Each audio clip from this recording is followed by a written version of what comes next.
أشهد أن لا إله إلا الله وحده لا شريك له وأشهد أن محمدا عبده ورسوله أما بعد فأعوذ بالله من الشيطان الرجيم بسم الله الرحمن الرحيم الحمد لله رب العالمين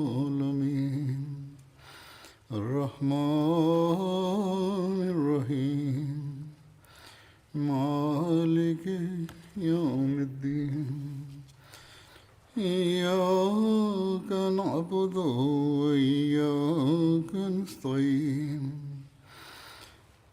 اهدنا الصراط المستقيم صراط الذين أنعمت عليهم غير المغضوب عليهم ولا الضالين. हज़रत अबू बकर सिद्दीक़ रज़ियल्लाहु ताला अन्हु जे ज़माने जे कारनामनि जी ॻाल्हि थी रही हुई. इन ज़िमन में ज़िम्मिन जे हक़नि जे बारे में कुझु तफ़सील आहे. ज़िम्मी उहे माण्हू हुआ जेके इस्लामी हुकूमत जी इताअत क़बूल करे पंहिंजे मज़हब ते क़ाइमु रहिया ऐं इस्लामी हुकूमत उन्हनि जी हिफ़ाज़त जो ज़िमो खयों. हीअ माण्हू मुसलमाननि जे उबतड़ फ़ौजी ख़िदमत खां आजा हुआ ऐं ज़कात बि उन्हनि ते लागू न थींदी हुई.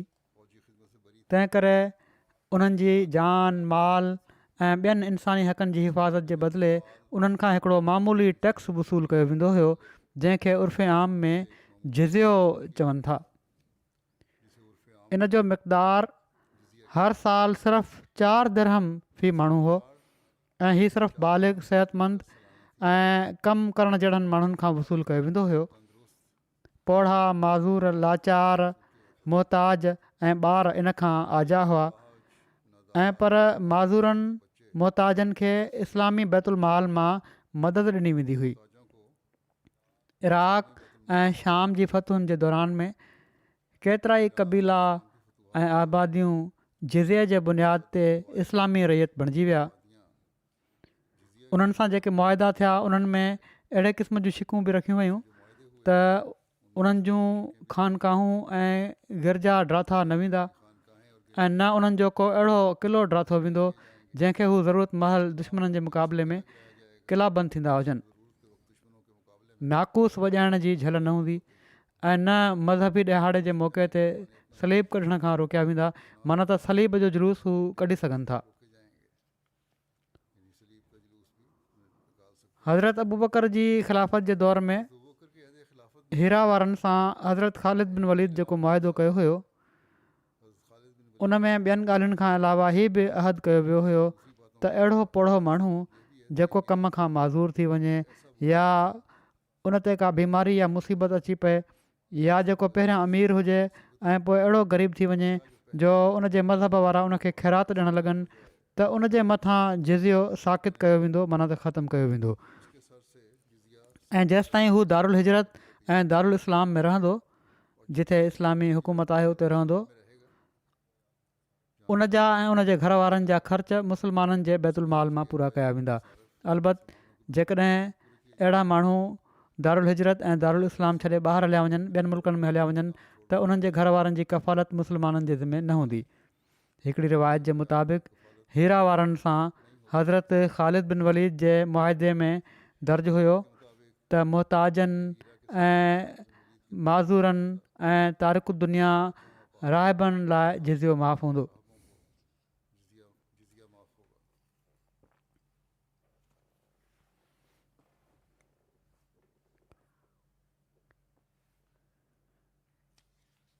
वरी हिकिड़ो क़ुरान जमा करण जो तमामु वॾो कमु आहे जेको हज़रत अबू बकर सिद्दीक़ रज़ियल्लाहु ताला अन्हु जे ज़माने में थियो. क़ुरान जमा करणु हज़रत अबू बकर सिद्दीक़ जे सोनहरी दौर जो बेमिसाल ऐं अज़ीम कारनामो आहे. इन जो पस मंज़र मुसलमा कज़ाब सां थियण वारी यमामा वारी जंग सां मुतसिल आहे। यमामा वारी जंग में 1200 मुसलमान शहीद थी विया ऐं उन्हनि में कुबार असहाबनि ऐं क़ुर जे हाफ़िज़नि जी बि हिकिड़ी वाज़े अक्सरियत हुई ऐं हिकिड़ी रिवायत जे मुताबिक़ हाफ़िज़ शहीदनि जो अंगु 700 ताईं बयानु थियो आहे। जीअं त इन सूरत हाल में हज़रत उमर खे अलाह ताला क़ुर शरीफ़ खे हिकु हंधि गॾु करण जे लाइ इनशराह सदर अता फ़रमायो। पाण हज़रत अबू बकर सां इन जो तज़किरो कयाऊं जंहिंजो तफ़सील सही बुख़ारी में हीअं बयानु थियो आहे। उबैद बिन सबाक बयानु कनि था त हज़रत ज़ैद बिन साबित ॿुधायो त यमामा वारनि सां जंग खां पोइ हज़रत अबू बकर उन्हनि खे घुरायो त छा थो ॾिसां त हज़रत उमर बिन ख़ताब बि हज़रत अबू बकर वटि वेठा आहिनि। हज़रत अबू बकर फ़रमायो उमर मूं वटि आया आहिनि ऐं उन्हनि चयो आहे त यमामा वारी जंग में क़ुर शरीफ़ जा केतिरा ई हाफ़िज़ शहीद थी विया आहिनि ऐं मां डिॼां थो त मुख़्तलिफ़ जंगुनि में केतिरा ई कारी या क़ुर जा हाफ़िज़ शहीद थी वेंदा जंहिंजे नतीजे में क़ुर जो केतिरो ई हिसो ज़ाया थियण जो डपु आहे। तंहिं करे हज़रत उमर चयो त मुंहिंजी राय में तव्हां क़ुर खे जमा करण जो हुकुम ॾियो। हज़रत अबू बकर फ़रमायो हज़रत ज़ैद खे त मां उमर खे चयो आहे त उहो कमु तूं कीअं कंदे जेको रसूलुल्लाह सल्लल्लाहु अलैहि वसल्लम नाहे कयो। त उमर चयो त इन कम में बख़ुदा ख़ैरु ई ख़ैरु आहे। उमर हीअ ॻाल्हि एतिरा भेरा मूंसां कई जो अलाह ताला इन कम जे लाइ मूंखे इनशराह सदर अता फ़रमाए छॾियो ऐं मुंहिंजी बि उमिरि वांगुरु राय थी वई आहे। हज़रत ज़ैद चवनि था त हज़रत अबू बकर फ़रमायो त ऐं ज़ैद यकीननि तूं हिकिड़ो जवान ऐं अकुलमंद माण्हू आहीं ऐं असां तोखे कंहिं इल्ज़ाम या ऐब खां पाक सम्झूं था। तूं रसूलुल्लाह सल्लल्लाहु अलैहि वसल्लम जे लाइ वही बि लिखंदो हुएं सो तूं हाणे क़ुर शरीफ़ खे ॻोल्हे उनखे गॾु कर। हज़रत ज़ैद चवनि था त अलाह जो कसम जेकॾहिं हू कंहिं जबल खे हिकिड़े हंधा ॿिए हंधि शिफ्ट करण जी ज़िमेवारी मुंहिंजे हवाले कनि हा त उहा मुंहिंजे लाइ क़ुर शरीफ़ खे गॾु करण वारे हुकुम खां वधीक ॾुखी न हुजे हा। हीअ त तमामु वॾो कमु हुयो जेको मुंहिंजे हवाले कयऊं। मूं अर्ज़ु कयो तव्हां माण्हू उहो कमु कीअं कंदव जेको रसूल ससम नाहे कयो। हज़रत अबू बकर फ़रमायो बख़ुदा हीअ कमु सरासर ख़ैरु आहे। हज़रत अबू बकर एतिरा भेरा हीअ ॻाल्हि वरजाई जो अलाह ताला मूंखे इन कम जे लाइ इनशराह सदर अता फ़रमाए छॾियो जंहिंजे लाइ हज़रत अबू बकर ऐं हज़रत उमर खे इनशराह सदर अता फ़रमायो हुअईं। सो मां क़ुर शरीफ़ जी ॻोल्हा शुरू करे ॾिनी ऐं उनखे खजियुनि जी टारियुनि ऐं अछनि पथरनि ऐं माण्हुनि जे सीननि मां गॾु कयो एसि ताईं जो सूरह तौबा जो आख़िरी हिसो मूंखे हज़रत अबू हुज़ैमा अंसारी वटां लधो जेको इन्हनि खां सवाइ ॿिए कंहिं खां न लधो जेको हीअ आहे लक़द जाकुम रसूलुम मिन अनफुसिकुम अज़ीज़ुन अलैहि मा अनितुम।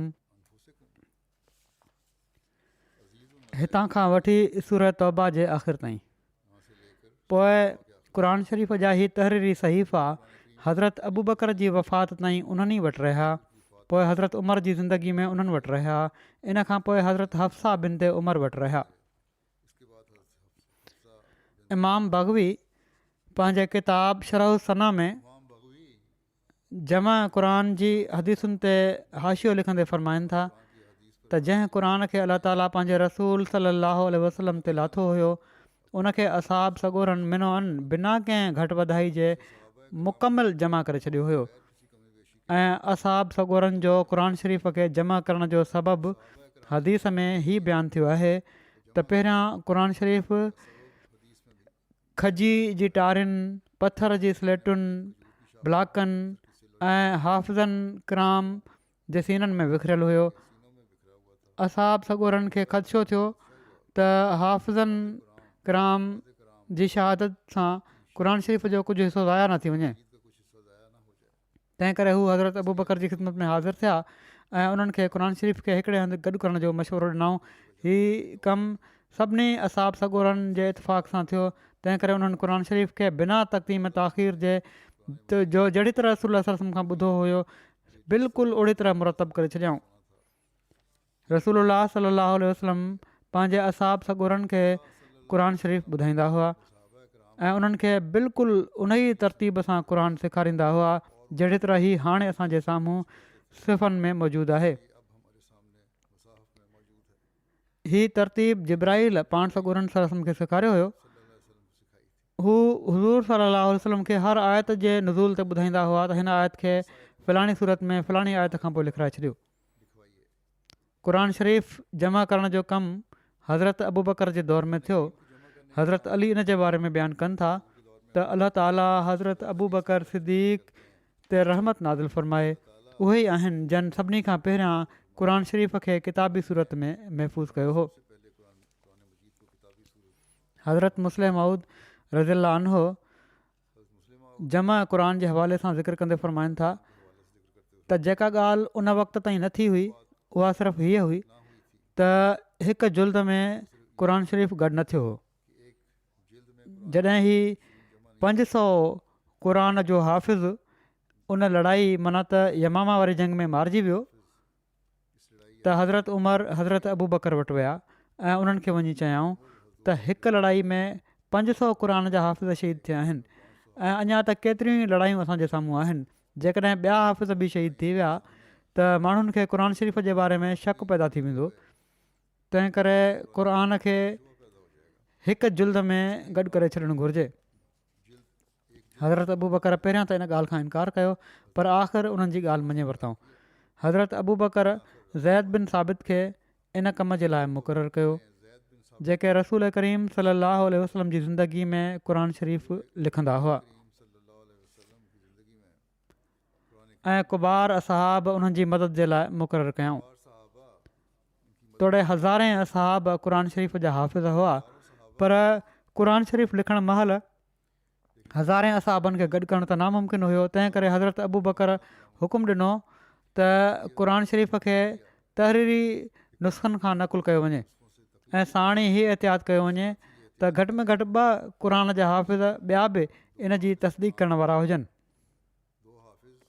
जीअं त अलॻि अलॻि खलुनि ऐं हॾनि ते जेको क़ुर शरीफ़ लिखियलु हुयो उहो हिकिड़े हंधि गॾु कयो वियो ऐं क़ुर शरीफ़ जे हाफ़िज़नि इन जी तसदीक़ कई।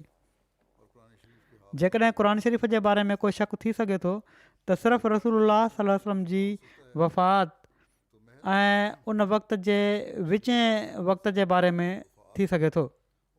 पर छा को अकुलमंद ही तस्लीम करे सघे थो त जेको किताबु रोज़ानो पढ़ियो वेंदो हुयो ऐं जेको किताबु हर रमज़ान में ॾाढियां आवाज़ में पढ़ी ॿियनि मुस्लमाननि खे हाफ़िज़ ॿुधाईंदा हुआ ऐं जंहिं सॼे किताब खे हज़ारे माण्हुनि शुरू खां वठी आख़िर ताईं हिफ़िज़ कयो हुजे ऐं जेको किताबु तोड़े हिकु जुल्द में गॾु त न कयो वियो हुयो पर केतिरा ई असहाब उनखे लिखंदा हुआ ऐं टुकरनि जी सूरत में लिखियलु उहो समूरो किताबु मौजूदु हुयो। उनखे हिकु जुल्द में गॾु करण में कंहिंखे ॾुखियाई महसूसु थी सघे पई ऐं पोइ छा अहिड़े शख़्स खे ॾुखियाई थी सघे पई जेको ख़ुदि रसूल करीम सल्लल्लाहु अलैहि वसल्लम जे ज़माने में क़ुर शरीफ़ जी किताबत ते मुक़ररु हुयो ऐं उनजो हाफ़िज़ हुयो ऐं जॾहिं क़ुर रोज़ु पढ़ियो वेंदो हुयो त छा हीउ थी सघे पियो त इन जुल्द में का ग़लती थी वञे हा ऐं बाक़ी हाफ़िज़ उनखे पकिड़े न वठनि हा। जेकॾहिं अहिड़े क़िस्म जी शाहिदी ते शक कयो वञे त पोइ त दुनिया में को दलील बाक़ी नथो रहे। हक़ ही आहे त दुनिया जी का तहरीर अहिड़े तवातुर सां दुनिया में क़ाइमु न आहे जंहिं तवातुर सां क़ुर शरीफ़ क़ाइमु आहे। बाद में पाण हीअ दलील फ़रमाए रहिया आहिनि त क़ुर शरीफ़ असली हालत में आहे ऐं इन में का रदो बदल न आहे का फेर घेर न आहे। जेको एतिराज़ु कयो वञे थो त हीअ तब्दीली थी आहे ऐं हीअ हुयो ऐं हू हुयो अॼुकल्ह बि एतिराज़ उथंदा आहिनि उनजो हीउ जवाबु आहे। हज़रत मुस्लिम मऊद हिकिड़े एतिराज़ जो जवाबु ॾींदे फ़रमाइनि था त हिकिड़ो एतिराज़ु हीउ कयो वञे थो त पाण सॻोरनि सल्लल्लाहु अलैहि वसल्लम जे ज़माने में पूरो क़ुर न लिखियो वियो हुयो। इन जो जवाबु हीअ आहे त हीअ सही न आहे। पाण सॻोरनि सल्लल्लाहु अलैहि वसल्लम जे ज़माने में यकीननि सॼो क़ुर लिखियो वियो हुयो। जेके हीअ चवनि था न आहे लिखियो वियो हीअ ग़लति आहे। लिखियो वियो हुयो जहिड़ो का हज़रत उस्मान जी रिवायत आहे त जॾहिं को हिसो नाज़िल थींदो हुयो त पाण सॻोरा सल्लल्लाहु अलैहि वसल्लम लिखण वारनि खे घुराईंदा हुआ ऐं फ़रमाईंदा हुआ त हिन खे फ़लाणे हंधि दाख़िलु कयो जॾहिं ही तारीख़ी सबूत मौजूदु आहे त पोइ हीअ चवणु त क़ुर पाण सॻोरनि सलम जे वक़्तु पूरो न लिखियो वियो हुयो बेवकूफ़ी आहे। रहियो हीउ सुवालु त पोइ हज़रत अबू बकर जे ज़माने में छो लिखियो वियो, इन जो जवाबु हीअ आहे त पाण सॻोरनि सलाहु वसलम जे ज़माने में क़ुर अहिड़ी तरह हिकु जुल्द में न हो जहिड़ी तरह हाणे आहे। हज़रत उमिरि खे हीअ सोच आई त माण्हू हीअ न सम्झनि त क़ुर महफ़ूज़ न आहे, तंहिं करे उन्हनि इन बारे में हज़रत अबू बकर खे जेके लफ़्ज़ चया उहे ई हुआ त इन्नी अरा अन तामुर जमल क़ुर, मां मुनासिबु सम्झां थो त तव्हां क़ुर खे हिकिड़े किताब जी शिकिल में जमा करण जो हुकुम ॾियो, हीअ न चयाऊं त तव्हां इन जी किताबत कराए वठो। पोइ हज़रत अबू बकर ज़ैद खे घुराए चयो त क़ुर जमा कर, जीअं त फ़रमायाऊं इजमा हो, इन खे हिकिड़े हंधि जमा करे छॾ, हीअ न चयाऊं त इन खे लिखी वठि। मक़सदु लफ़्ज़ पाण ॿुधाइनि था त उन वक़्तु क़ुर जे पननि खे हिकिड़े जुल्द में गॾु करण जो सुवालु हुयो, लिखण जो सुवालु न हुयो।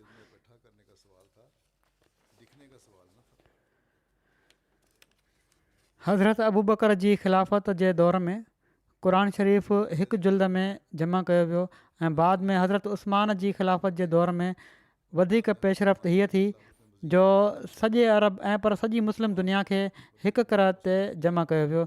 जीअं त हज़रत उस्मान जे दौर में क़ुर शरीफ़ जी इशाअत जे हवाले सां हज़रत मुस्लिम मऊद बयानु कनि था त हज़रत अबू बकर खां पोइ हज़रत उस्मान जे ज़माने में शिकायत आई त मुख़्तलिफ़ क़बीलनि जा माण्हू मुख़्तलिफ़ क़िरातुनि सां क़ुर शरीफ़ पढ़नि था ऐं ग़ैर मुस्लिमनि ते इन जो ख़राबु असरु थो पए। हू सम्झनि था त क़ुर शरीफ़ जा केतिरा ई नुस्ख़ा आहिनि। इन क़िरात मां मुराद ही आहे त को क़बीलो कंहिं अखर खे ज़बर सां पढ़े थो, ॿियो ज़ेर सां पढ़े थो, टियों पेश सां पढ़े थो ऐं हीअ ॻाल्हि सवाइ अरबी जे ॿी कंहिं ॿोली में नथी मिले। तंहिं करे अरबी न ॼाणण वारो माण्हू जॾहिं हीअ ॿुधंदो त हू सम्झंदो त हीअ कुझु चए थो ऐं हू कुझु चए थो, हालांकि चवनि हू ॿई हिकु ई ॻाल्हि पिया था। सो इन फितने खां बचाइण जे लाइ हज़रत उस्मान हीअ तजवीज़ फ़रमाई त हज़रत अबू बकर रज़ियल्लाहु तआला अन्हु जे ज़माने में जेको नुस्ख़ो लिखियो वियो हुयो उन जूं कापियूं करायूं वञनि ऐं मुख़्तलिफ़ मुल्कनि में मोकिलियूं वञनि ऐं हुकुम ॾेई छॾियऊं त बसि इन ई क़िरात जे मुताबिक़ क़ुर पढ़णो आहे, ॿी का क़िरात नाहे पढ़णी। हीअ ॻाल्हि जेका हज़रत उस्मान कई बिल्कुलु मायूब न हुई। पाण सॻोरनि सलाहु वसलम जे ज़माने में अरब माण्हू क़बाइली ज़िंदगी गुज़ारींदा हुआ, माना त हर क़बीलो ॿिए क़बीले खां अलॻि रहंदो हुयो, तंहिं करे हू पंहिंजी पंहिंजी ॿोली जा आदी हुआ, माना त पंहिंजो पंहिंजो उन्हनि जो ॻाल्हाइण जो अंदाज़ हुयो। पर पाण सॻोरनि सलाहु वसलम जे हथ ते गॾु थी अरब माण्हू मुतमदन थी विया ऐं हिकिड़ी आमी ॿोली जे बदिरां अरबी ॿोली हिकिड़ी इल्मी ॿोली बणिजी वई। तमामु घणा अरब जा माण्हू पढ़ण ऐं लिखण जे इल्म खां वाक़िफ़ु थी विया, जंहिंजे करे हर माण्हू तोड़े उहो कंहिं बि क़बीले सां तालुक़ु रखे पियो उन ई सहूलियत सां उहे लफ़्ज़ चई सघे पियो जहिड़ी तरह इल्मी ॿोली में उहो लफ़्ज़ ॻाल्हायो वेंदो हुयो जेका दर हक़ीक़त मुल्क जी ॿोली हुई। सो को सबबु न हो जो जॾहिं सभई माण्हू हिकिड़ी इल्मी ॿोली जा आदी थी चुका हुआ उन्हनि खे पोइ बि इजाज़त ॾिनी वञे हा त हू पंहिंजे क़बाइली उचारण सां ई क़ुर शरीफ़ खे पढ़ंदा वञनि ऐं ग़ैर क़ौमुनि जे लाइ ठोकर जो सबबु बणिजनि। तंहिं करे हज़रत उस्मान हिननि हरकतुनि सां क़ुर शरीफ़ खे लिखी जेको मके जी ॿोली जे मुताबिक़ हुयो सभिनी मुल्कनि में कापियूं विरहाए छॾियूं ऐं आइंदा जे बारे में हुकुम ॾेई छॾियाऊं त सवाइ मकी लहजे जे ॿिए कंहिं क़बाइली लहजे में क़ुर शरीफ़ न पढ़ियो वञे। इन ॻाल्हि खे न सम्झण जे करे यूरोप जा मुसनिफ़ ऐं ॿियनि क़ौमुनि जा मुसनिफ़ हमेशह ई एतिराज़ु कंदा रहिया आहिनि त हज़रत उस्मान को नओं क़ुर बणाए छॾियो हुयो या उस्मान का नई तब्दीली क़ुर शरीफ़ में करे छॾी हुई, पर हक़ीक़त उहा आहे जेका बयानु कई वई आहे। हज़रत मसीह मऊद अलैहिस्सलाम फ़रमाइनि था क़ुर बेशक वही मतिलबु आहे ऐं हीउ समूरो एसि ताईं जो टुबका ऐं अखर बि क़तई मुतवातिर आहिनि ऐं अलाह ताला उनखे कमाल एहतमाम सां फ़रिश्तनि जी हिफ़ाज़त में नाज़िल फ़रमायो आहे। पोइ इन जे बारे में हर क़िस्म जा एहतमाम करण में पाण सॻोरनि सल्लल्लाहु अलैहि वसल्लम का कसर न छॾी ऐं पाण पंहिंजे अखियुनि जे साम्हूं हिकु हिकु आयत जीअं उहो क़ुर नाज़िल थींदो रहियो लिखण ते मुदावमत फ़रमायाऊं एसि ताईं जो पाण उनखे मुकमिल तौर ते जमा फ़रमायाऊं ऐं ख़ुदि पंहिंजो पाण आयतुनि खे तरतीब ॾिनऊं ऐं उन्हनि खे जमा कयऊं ऐं निमाज़ में ऐं निमाज़ खां ॿाहिरि इन जी तिलावत ते मुदावमत फ़रमायाऊं एसि ताईं जो पाण दुनिया मां लाॾाणो फ़रमाए विया ऐं पंहिंजे रफ़ीक़ आला ऐं महबूब रबुल आलमीन सां वञी मिलिया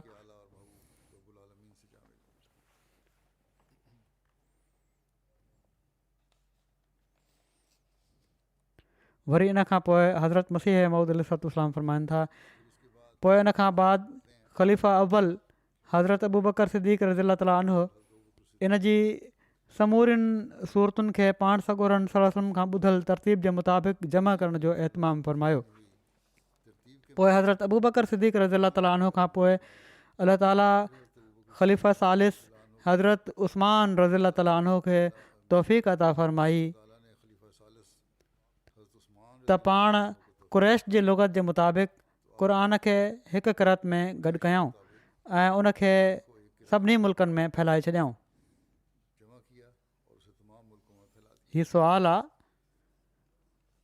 त सिद्दीक़ी सहीफ़ो केसि ताईं महफ़ूज़ रहियो जेको पाण हज़रत अबू बकर सिद्दीक़ लिखायो हुयो केसि ताईं महफ़ूज़ रहियो इन बारे में लिखियलु आहे त हज़रत अबू बकर सिद्दीक़ हज़रत ज़ैद बिन साबित ज़रिए जंहिं क़ुर शरीफ़ खे हिकु जुल्द में मुरतब करायो उनखे सिद्दीक़ी सहीफ़ो चयो वञे थो हीउ हज़रत अबू बकर सिद्दीक़ वटि संदन वफ़ात ताईं रहियो इन खां पोइ हज़रत उमर वटि अची वियो ऐं हज़रत उमर उमुल मोमिनीन हज़रत हफ़्सा जे हवाले फ़रमाए छॾियो ऐं हीउ इरशाद फ़रमायाऊं त कंहिं माण्हू खे न ॾिनो वञे अलबत जंहिंखे नकुल करिणो हुजे या पंहिंजो नुस्ख़ो सही करिणो हुजे उहो इन मां फ़ाइदो वठी सघे थो जीअं त हज़रत उस्मान पंहिंजी ख़िलाफ़त जे दौर में हज़रत हफ़्सा खां उधारे तौरु वठी कुझु नुस्ख़ा नकुल कराया ऐं पोइ उहो नुस्ख़ो हज़रत हफ़्सा खे वापसि मोटाए ॾिनऊं जॾहिं 54 हिजरी में मरवान मदीने जो हाकिम थियो त उहो नुस्ख़ो हज़रत हफ़्सा खां वठणु चाहियो पर हज़रत हफ़्सा इनकार करे छॾियो हज़रत हफ़्सा जी वफ़ात खां पोइ मरवान हज़रत अब्दुल्ला बिन उमर खां वठी उनखे ज़ाया करे छॾियो पर हज़रत उस्मान पहिरियां महफ़ूज़ कराए चुका हुआ उनखे हज़रत अबू बकर सिद्दीक़ सभिनी खां पहिरियां जेके कम सर अंजाम ॾिना या जेके कारनामा सभिनी खां पहिरियां उन्हनि जी ज़ात सां वाबस्ता आहिनि उन्हनि खे अव्वलियात अबू बकर जो नालो ॾिनो वियो आहे मुख़्तलिफ़ ॻाल्हियूं आहिनि जेके उन्हनि जा कम हुआ जेके सभिनी खां पहिरियां उन्हनि अंजाम ॾिना पाण सभिनी खां पहिरियां इस्लाम क़बूलु कयऊं ॿियो ई त मके में पाण पंहिंजे घर जे साम्हूं सभिनी खां पहिरियां मस्जिद ठाहियऊं पोइ टियों ई त मके में पाण सॻोरन सल्लल्लाहु अलैहि वसल्लम जी हिमायत में सभिनी खां पहिरियां मके जे कुरैश सां क़िताल कयऊं चोथों ई त सभिनी खां पहिरियां केतिरनि ई ग़ुलामनि ऐं बानियुनि खे जेके इस्लाम आणण जे पादाश में ज़ुल्म ऐं ज़्यादती जो शिकार हुआ ख़रीद करे आज़ादु कयऊं पंजों ई त सभिनी खां पहिरियां क़ुर शरीफ़ खे हिकु जुल्द में गॾु कयऊं छहों ई त सभिनी खां पहिरियां उन्हनि क़ुर शरीफ़ जो नालो मुसहफ़ रखियो सतों ई त सभिनी खां पहिरियां ख़लीफ़ा राशिद करार ॾिना विया अठों ई त पाण सॻोरन सल्लल्लाहु अलैहि वसल्लम जी ज़िंदगी में सभिनी खां पहिरियां अमीरुल हज मुक़ररु थिया नाओं ई त पाण सॻोरन सल्लल्लाहु अलैहि वसल्लम जी ज़िंदगी में सभिनी खां पहिरियां निमाज़ में मुसलमाननि जी इमामत कयऊं ॾहों ई त इस्लाम में सभिनी खां पहिरियां बैतुल माल क़ाइमु कयऊं यारहों ई त इस्लाम में सभिनी खां पहिरियां ख़लीफ़ा आहिनि जंहिंजो मुसलमाननि वज़ीफ़ो मुक़ररु कयो ॿारहों ई त सभिनी खां पहिरियां ख़लीफ़ा जन पंहिंजो जानशीन नामज़द कयो हज़रत उमर खे पाण नामज़द फ़रमायो हुआ तेरहों ई त हू पहिरियां ख़लीफ़ा आहिनि जंहिंजी ख़िलाफ़त जी बैत महल उन्हनि जा वालिद हज़रत अबू कुहाफ़ा ज़िंदा हुआ चोॾहों ई त हू सभिनी खां पहिरियां शख़्स आहिनि जिन खे इस्लाम में को लक़ब पाण सॻोरन सल्लल्लाहु अलैहि वसल्लम अता फ़रमायो पंद्रहों ई त सभिनी खां पहिरियां शख़्स जंहिंजी 4 पीढ़ियुनि खे सहाबियत जो शर्फ़ हासिलु आहे हिननि जा वालिद असाबी हज़रत अबू कुहाफ़ा हज़रत अबू बकर ख़ुदि असाबी हिननि जा पुट हज़रत अब्दुर्रहमान बिन अबू बकर ऐं उन्हनि जा पोटा हज़रत मोहम्मद बिन अब्दुलरहमान बिन अबू बकर ही सभई असहाबी हुआ।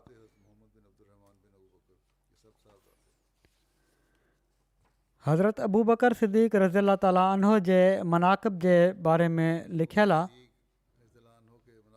हुलियो मुबारक हज़रत आयशा रज़ियल्लाहु ताला अन्हा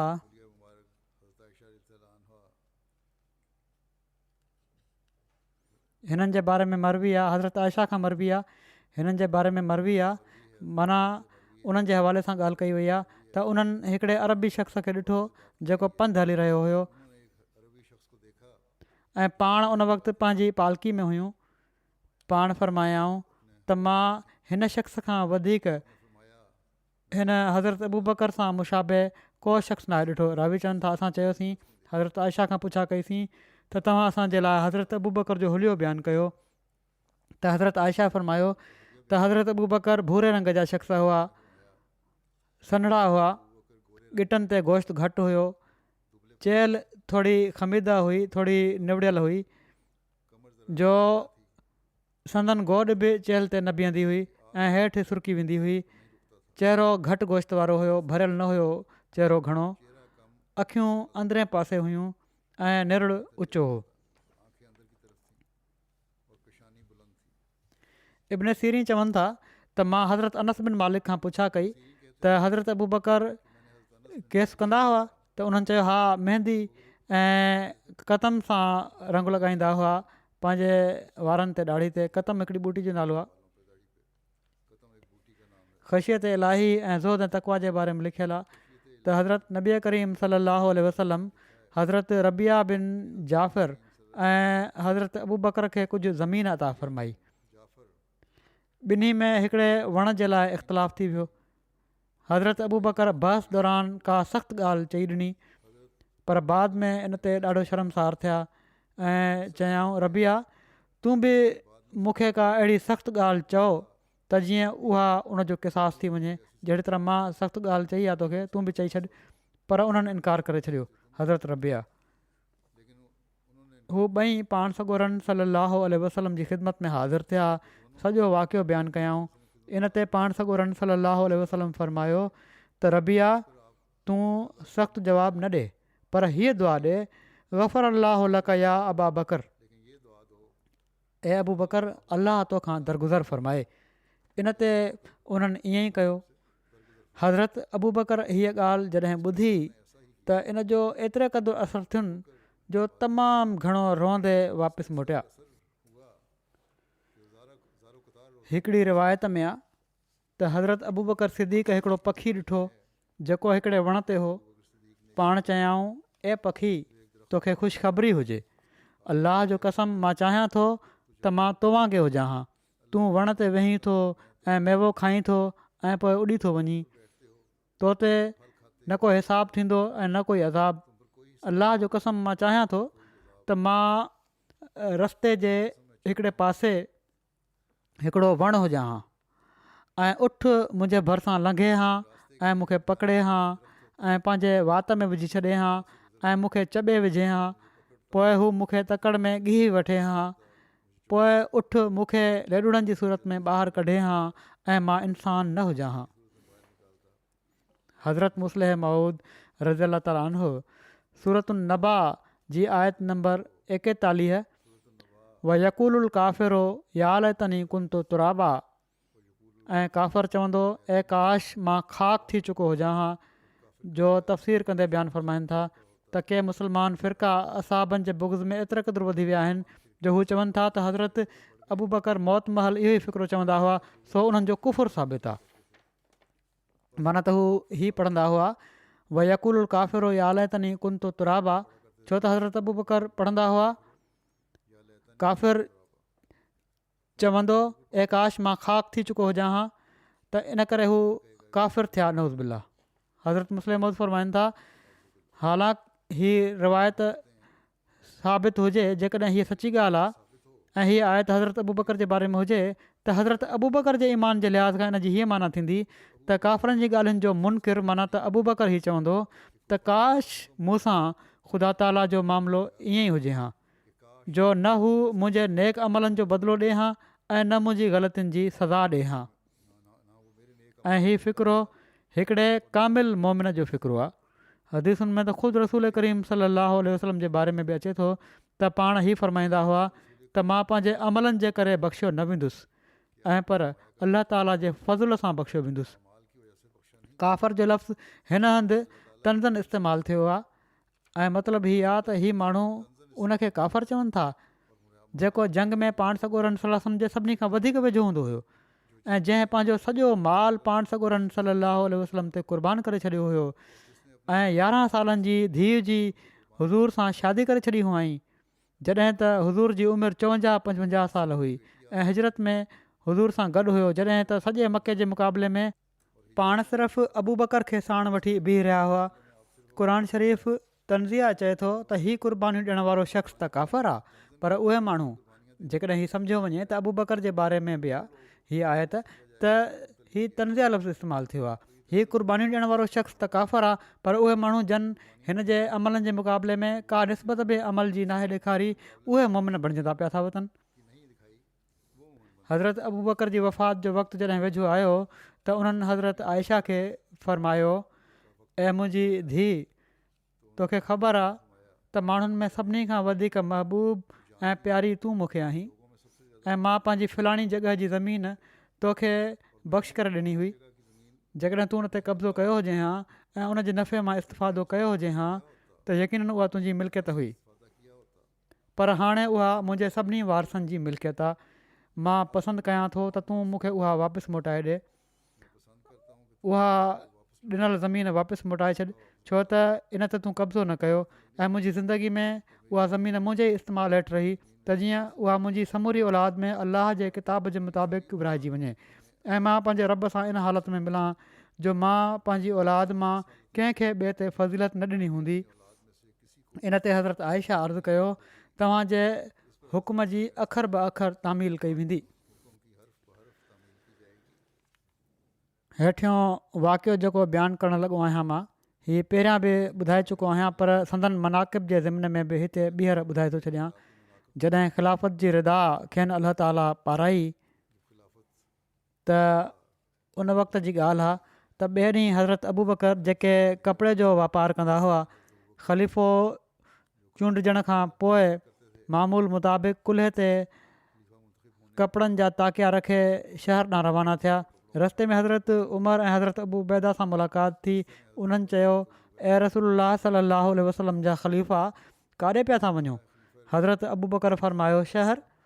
उन्हनि चयो, तव्हां मुस्लमाननि जा हाकिम आहियो, हलो असां तव्हांजे लाइ कुझु वज़ीफ़ो मुक़ररु करे छॾियऊं, तव्हां वापसि हलो, वज़ीफ़ो मुक़ररु करे छॾींदासीं, का ज़रूरत न आहे वापार जी। अलामा इब्न साद वज़ीफ़े जो तफ़सील ई बयानु कयो आहे त उन्हनि खे 2 लोहियूं मिलंदियूं हुयूं, जॾहिं उहे पुराणियूं थी वेंदियूं हुयूं त उहे वापसि करे ॿियूं वठंदा हुआ। सफ़र जे मौक़े ते सुवारी ऐं ख़िलाफ़त खां पहिरियां जेको ख़र्चु हुयो उन ई जे मुताबिक़ पंहिंजे लाइ ऐं पंहिंजे मुतलिक़नि जे लाइ ख़र्चु वठंदा हुआ। हज़रत मुस्लिम मऊद रज़ियल्लाहु ताला अन्हु फ़रमाइनि था, हज़रत अबू बकर सॼे आलम इस्लाम जा बादशाह हुआ, पर उन्हनि खे छा मिलंदो हुयो? पब्लिक जे पैसे जा हू मुहाफ़िज़ हुआ, पर ख़ुदि उन पैसे ते को तसरुफ़ न रखंदा हुआ। बेशक हज़रत अबू बकर रज़ियल्लाहु ताला अन्हु वॾा वापारी हुआ, पर छो त उन्हनि खे घणी हीअ आदत हुई त जीअं ई पैसो ईंदो हुयो वाट ख़ुदा जी ॾेई छॾींदा हुआ। तंहिं करे अहिड़ो इतफ़ाक़ थियो जो जॾहिं पाण सॻोरन सल्लल्लाहु अलैहि वसल्लम जी वफ़ात थी ऐं पाण ख़लीफ़ा थिया त उन वक़्तु वटनि रोक पैसो न हुयो। ख़िलाफ़त जे ॿिए ॾींहुं पाण कपिड़नि जी ॻंढि खयाऊं ऐं उनखे विकिणण जे लाइ हली पिया। हज़रत उमर रज़ियल्लाहु ताला अन्हु रस्ते में मिलिया त पुछा कयऊं त छा था पिया कयो, छा करणु लॻा आहियो? उन्हनि चयो, आख़िर मां कुझु खाइणो बि त आहे, जेकॾहिं मां कपिड़ा न विकिणंदुसि त खाईंदुसि किथां? हज़रत उमर रज़ियल्लाहु ताला अन्हु चयो, ईअं त नथो थी सघे, जेकॾहिं तव्हां कपिड़ा विकिणंदा रहियो त ख़िलाफ़त जो कमु केरु कंदो? हज़रत अबू बकर रज़ियल्लाहु ताला अन्हु जवाबु ॾिनो त जेकॾहिं मां हीउ कमु न कंदुसि त पोइ गुज़ारो कीअं थींदो? हज़रत उमर रज़ियल्लाहु ताला अन्हु चयो त तव्हां बैतुल माल मां वज़ीफ़ो वठंदा कयो। हज़रत अबू बकर जवाबु ॾिनो, मां हीउ त बर्दाश्त नथो करे सघां, बैतुल माल ते मुंहिंजो कहिड़ो हक़ आहे? हज़रत उमर रज़ियल्लाहु ताला अन्हु चयो, जॾहिं क़ुर शरीफ़ इजाज़त ॾिनी आहे त दीनी कमु करण वारनि ते बि बैतुल माल जो पैसो ख़र्चु थी सघे थो त तव्हां छो नथा वठी सघो? जीअं त इन खां पोइ बैतुल माल मां हिननि जो वज़ीफ़ो मुक़ररु थी वियो, पर उन वक़्त जे लिहाज़ खां उहो वज़ीफ़ो सिर्फ़ु एतिरो हुयो जंहिं मां मानी ऐं कपिड़े जी ज़रूरत पूरी थी सघे। इब्न अबी मुलैका बयानु कनि था त हज़रत अबू बकर जे हथ मां जेकॾहिं लगाम छॾाइजी किरी पवंदो हुयो त पाण पंहिंजी ॾाची खे विहारींदा हुआ ऐं उहो लगाम खणंदा हुआ। उन्हनि खे चयो वियो त तव्हां असांखे छो न हुकुम ॾिनो त जीअं असां तव्हांखे खणी ॾियूं हा। हज़रत अबू बकर फ़रमाईंदा हुआ मुंहिंजे महबूब सलाहु वसलम मूंखे इन ॻाल्हि जो हुकुम ॾिनो हुयो त मां माण्हुनि खां कंहिं शइ जो सुवालु न कयां। इन हद ताईं एहतियात कंदा हुआ। हज़रत मुस्लिम मऊद बयानु फ़रमाइनि था त पाण सॻोरन सलाहु वसलम हिकु दफ़ो मस्जिद में किन माण्हुनि जो आवाज़ु ॿुधो त अबू बकर खे असां ते कहिड़ी वधीक फज़ीलत हासिलु आहे। जीअं नेकी जा कम हू कनि था ओड़े क़िस्म जा नेकी जा कम असां कयूं था। पाण सॻोरन सलाहु वसलम हीउ ॿुधो त फ़रमायाऊं त अहिड़ो को अबू बकर खे फ़ज़ीलत निमाज़ ऐं रोज़नि जे करे कान्हे ऐं पर उन नेकी जे करे आहे जेका उन जी दिलि में आहे। माना त जेका दिलि में उन्हनि जे नेकी आहे ऐं जेका अक़ीदत आहे पाण सॻोरन सलाहु वसलम सां ऐं जेको ख़ौफ़ आहे अलाह ताला जो ऐं जेका ख़शियत आहे उहा इन मयार जी आहे जो उन्हनि खे तॾहिं फज़ीलत आहे तव्हां ते ऐं इन जे मुताबिक़ उन्हनि जो अमल बि आहे पोइ सिर्फ़ु दिलि में ई नाहे। हज़रत मसीह मऊद अलैहिस्सलाम हिकिड़ी क़ुरानी आयत जो तफ़सीर बयानु फ़रमाईंदे हज़रत अबू बकर जो मक़ाम ऐं रुतबो हीअं बयानु फ़रमायो आहे त अलाह ताला हिते फ़रमायो आहे त तूं इबादत कंदो रह जेसि ताईं तोखे कामिल यकीन जो रुतबो हासिलु न थिए ऐं समूरा हिजाब ऐं उंदाहा पर्दा ख़तमु थी हीअ सम्झ में अची वञे त हाणे मां उहो न आहियां जेको पहिरियां हुउसि ऐं पर हाणे त नओं मुल्क नई ज़मीन नओं आसमान आहे ऐं मां बि का नई मख़लूक आहियां। हीअ हयात सानी उहा ई आहे जंहिंखे सूफ़ी बका जे नाले सां मौसूम कनि था। जॾहिं इंसानु इन दर्जे ते पहुची वेंदो आहे त अलाह ताला जे रूह जो नफ़्ख़ी उन में थींदो आहे मलाइकनि जो नुज़ूल उन ते थींदो आहे।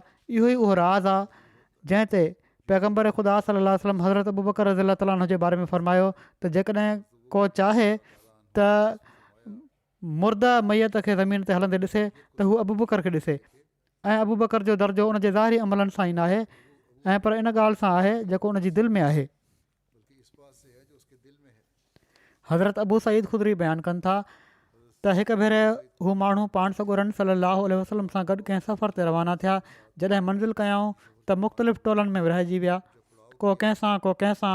हज़रत अबू सईद ख़ुदरी बयानु कनि था त मां हज़रत अबू बकर जी रफ़ाक़त में मंज़िल कई।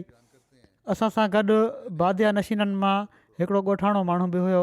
असां बादिया नशीननि जे जंहिं घर में तरसियासीं उन्हनि जी हिकिड़ी औरत हामला हुई।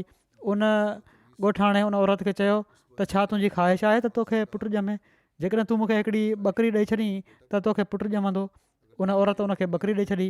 उन ॻोठाणे हिकिड़े वज़न जा केतिरा ई हम काफ़िया लफ़्ज़ उन जे साम्हूं पढ़िया को पंहिंजो जंतर मंतर पढ़ियो उन जे साम्हूं। पोइ उन ॿकरी कुठी ऐं जॾहिं माण्हू खाइण लाइ वेठा त हिकिड़े माण्हू चयो त छा तव्हांखे ख़बर बि आहे त हीअ ॿकरी छाजी आहे।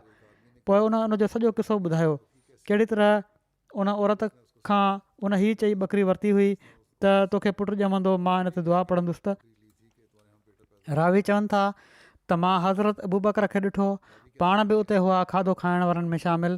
पाण सख़्तु बेज़ारी जो इज़हार कंदे पंहिंजी निड़ी में आङुरियूं विझी उनखे कढी रहिया हुआ माना त उल्टी करे कढी रहिया हुआ।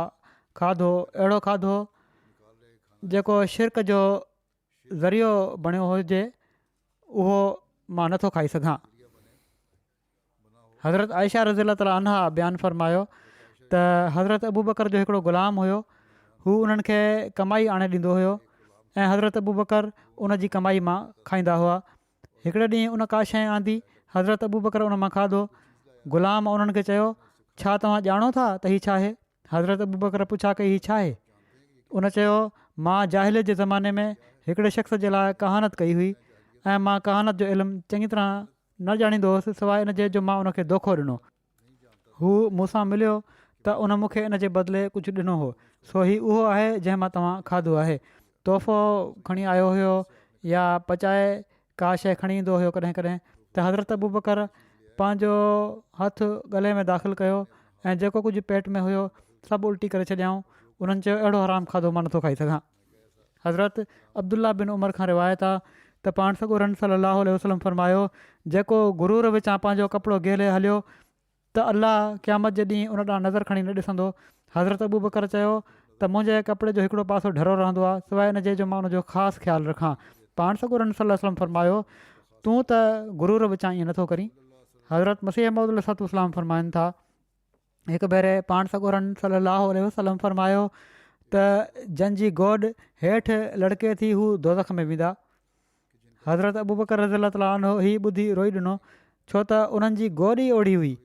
पाण सॻोरन सलाहु फरमायो त तूं उन्हनि मां न आहीं, मक़सदु नियत खे ॾाढो दख़ल आहे ऐं रुतबे जो लिहाज़ ज़रूरी शइ आहे।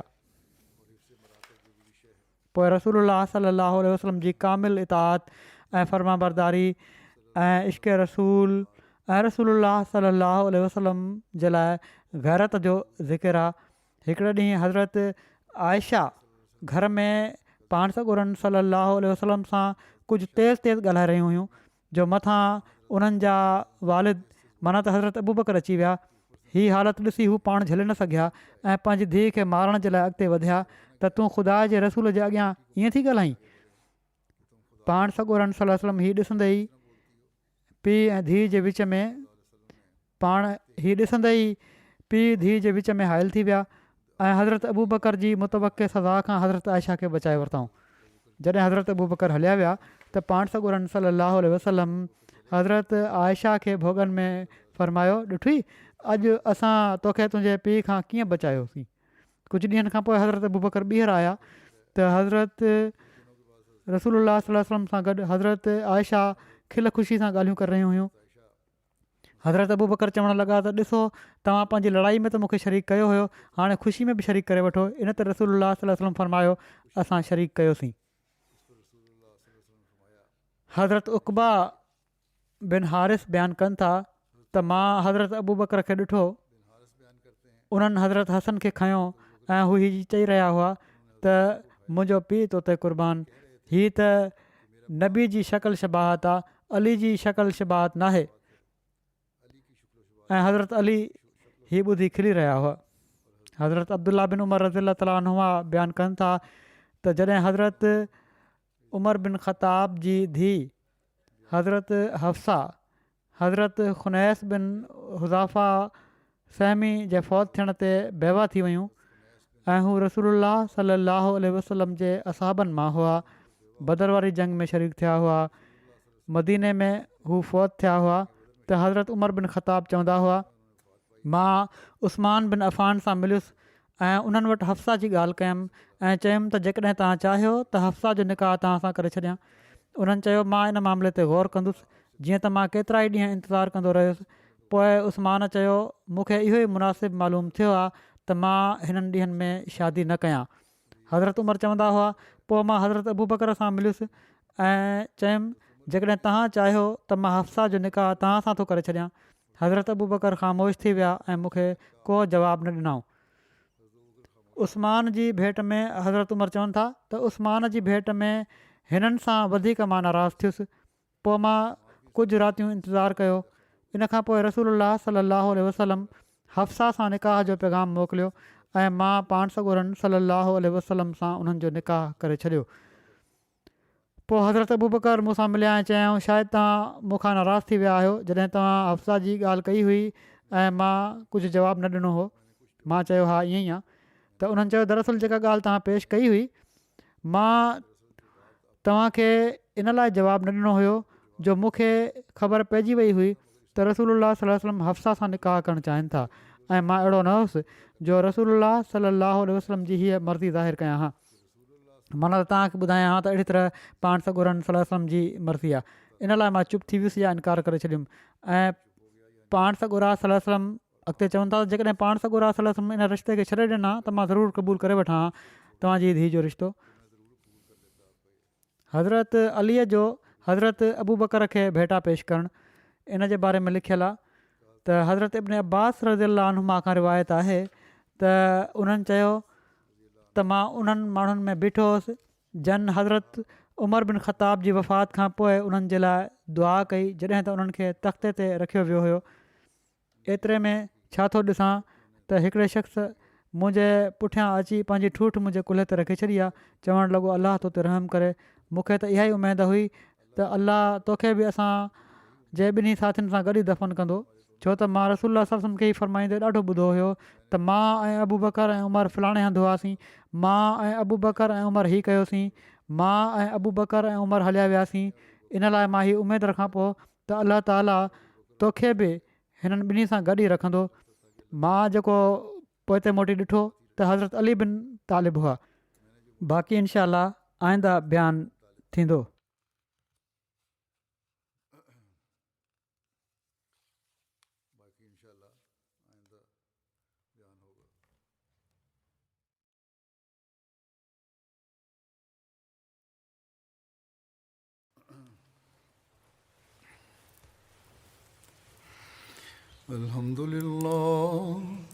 الحمد لله نحمده ونستعينه ونستغفره ونؤمن به ونتوكل عليه ونعوذ بالله من شرور أنفسنا ومن سيئات أعمالنا من يهده الله فلا مضل له ومن يضلل فلا هادي له ونشهد أن لا إله إلا الله ونشهد أن محمدا عبده ورسوله عباد الله رحمكم الله إن الله يأمر بالعدل والإحسان وإيتاء ذي القربى